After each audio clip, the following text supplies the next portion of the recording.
ఇంత tasty food ఎప్పుడు తినలేదు నేను. నమస్తే గాయ్స్, ఈ రోజు మన మమ్మీ బర్త్డే సందర్భంగా మనమైతే బయటకు వెళ్తున్నాం తినడానికి. ఎక్కడంటే మన గీత రెస్టారెంట్ కి అయితే వచ్చేసాం మేము.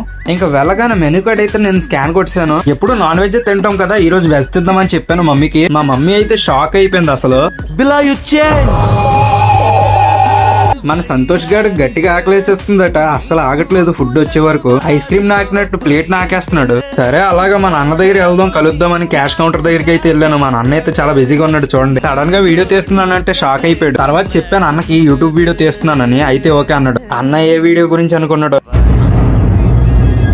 అంటే మన ఫుడ్ అయితే ఎలాగుంది గైస్ చూడడానికి. ఇంకా ఆర్డర్ విషయానికి వచ్చేస్తే నేనైతే కాజు టమాటా కర్రీ అండ్ బటర్ నాన్ అయితే ఆర్డర్ చేశాను గైస్. బటర్ నాన్ అయితే చాలా సాఫ్ట్ గా ఉంది అండ్ కాజు టమాటా కర్రీ కూడా చాలా బాగుంది. నెక్స్ట్ నేను పన్నీర్ ఫ్రైడ్ రైస్ అయితే ఆర్డర్ ఇచ్చాను గైస్. ఫ్రైడ్ రైస్ టేస్ట్ కూడా నాకు పిచ్చిగా నచ్చేసింది గైస్. లొకేషన్ కామెంట్ లో పిన్ చేస్తాను. Thank you for watching. Bye guys.